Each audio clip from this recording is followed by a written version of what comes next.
Vamos a comenzar con el estudio de los compuestos binarios. Vais a aprender a formularlos y también a nombrarlos. Los compuestos binarios son compuestos formados por dos tipos de elementos, de ahí la palabra binario.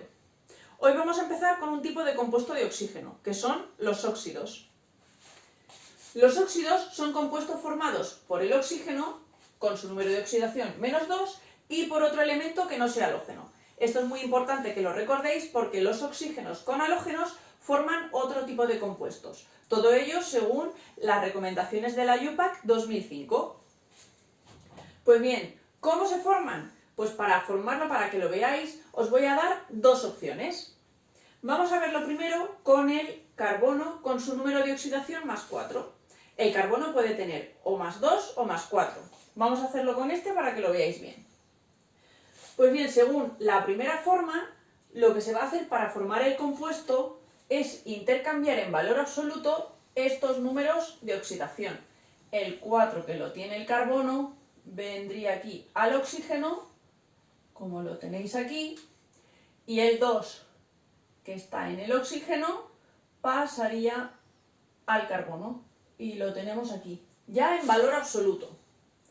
Siempre que se pueda simplificar, aquí veis que los dos números son divisibles entre 2, se va a simplificar. De esta manera, 2 entre 2 sería aquí un 1, que no hace falta ponerlo, y 4 entre 2, 2. De esa manera, el óxido que se forma a partir del carbono con su número de oxidación 4 y con el oxígeno que tiene la -2 sería CO2. ¿Pero por qué se intercambian los números de oxidación? ¿Qué razón tiene? Pues vamos a verlo con la segunda forma. Siempre la primera forma quizás es más rápida, pero debéis de entender el por qué se hace ese intercambio. Y lo vamos a ver con los números de oxidación.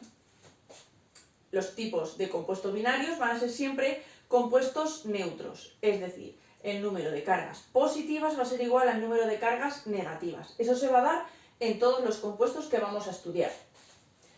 Entonces, vamos a buscar que este compuesto sea neutro. Para que sea neutro, si aquí hay 4 cargas positivas, voy a necesitar 4 cargas negativas. ¿Y eso cómo se consigue? Pues añadiendo otro oxígeno más.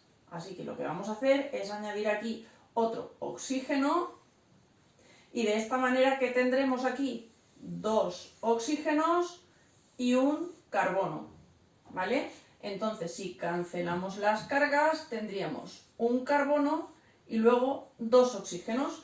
Obtenemos exactamente la misma fórmula, ¿vale? Son dos caminos diferentes para llegar a lo mismo. ¿Y cómo sé yo que esta fórmula está bien hecha? ¿Vale? Porque aquí está claro, hemos cancelado las cargas, pues vamos a verlo de otra manera. Aquí tenemos carbono, oxígeno, yo sé que aquí el carbono tiene la +4, ¿vale? Porque ya os lo he dicho al principio, así que se lo pongo aquí, y el oxígeno tiene la -2. Entonces, como hay 2 átomos de oxígeno con la -2, aquí tendremos -4. Como hay un átomo de carbono con 4 cargas positivas, tenemos +4. Y aquí al final se obtiene que +4 menos 4 da 0, ¿vale? Lo que nos da un compuesto neutro. Siempre que tengáis dudas, podéis recurrir al cálculo para ver si habéis puesto bien el número de átomos de cada tipo. Ya sabemos por ahora cómo se forman este tipo de compuestos, ¿vale? Lo fácil, intercambiamos números de oxidación, si se puede simplificar porque son divisibles por el mismo número, se simplifican y si no, se quedaría en esta parte de aquí, ¿vale? ¿Cómo los podemos nombrar? Porque cada uno de esos compuestos, la IUPAC establece un tipo de nomenclatura. Vamos a ver cómo se nombran estos compuestos ahora. Siempre se van a nombrar tanto los óxidos como el resto de compuestos que veremos de izquierda a derecha, ¿vale? Es decir, vamos a empezar por el oxígeno y luego acabaremos por el carbono en ese caso. Vamos a tener 3 tipos de nomenclatura que vamos a ver este año, siempre siguiendo las recomendaciones de la IUPAC 2005, ¿vale? Las más actualizadas para ver la nomenclatura de la formulación. El primero que vamos a ver es el que tiene prefijos multiplicadores o también llamados numerales, ¿vale? Un prefijo que se va a utilizar ¿vale? Es para indicar el número de átomos que tenemos de cada uno de los tipos. Pues si es 1 se utilizará mono, si es 2 se utilizará di, si es 3 tri, y así sucesivamente. ¿Cómo introducimos esto en nuestro compuesto? Pues primero vamos a poner el prefijo del oxígeno, ¿vale? Como es un compuesto que es un óxido, pues sería óxido. Luego se pondría D más el prefijo del siguiente elemento con su nombre, ¿vale? Es más fácil verlo con un ejemplo. Vamos a hacer igual el CO2, ¿vale? Si yo tengo aquí escrito CO2, el prefijo 2 sería di. Así que tenemos dióxido, ¿vale? 2 di, y luego como tenemos un oxígeno, óxido. Y ahora pondríamos D, el prefijo del carbono es 1, habría que poner mono, pero ahora os hago una aclaración al respecto. Y luego pondríamos el elemento que sería carbono. El mono que os he puesto aquí, cuando no haya aquí nada, se puede presuponer y no es necesario poner el mono. Por tanto, el compuesto lo podríamos dejar directamente como dióxido de carbono. ¿Vale? Si no ponemos nada, se presupone que hay un solo átomo.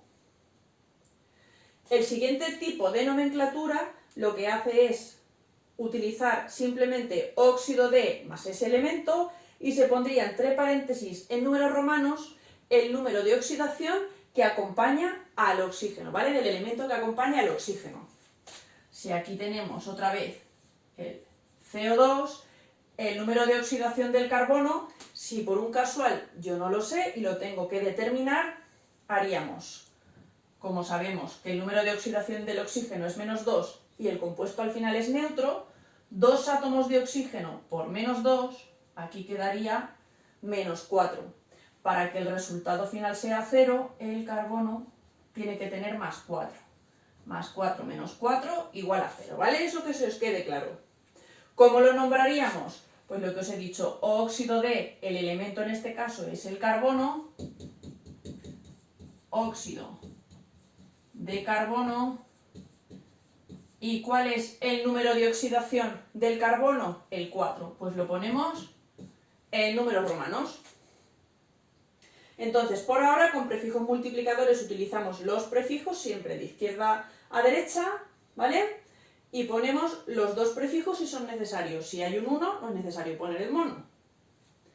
Con número de oxidación ponemos óxido de más el elemento y luego entre paréntesis el número de oxidación del elemento que acompaña al oxígeno. Y por último, con el valor de la carga iónica es exactamente igual que el de número de oxidación, pero en este caso, en lugar de poner aquí el número de oxidación en números romanos, vamos a poner la carga con su signo. Es decir, si aquí el carbono tiene +4, esto sería óxido de carbono y su carga 4 positiva. De esta manera habríamos visto los 3 tipos de nomenclatura para el CO2.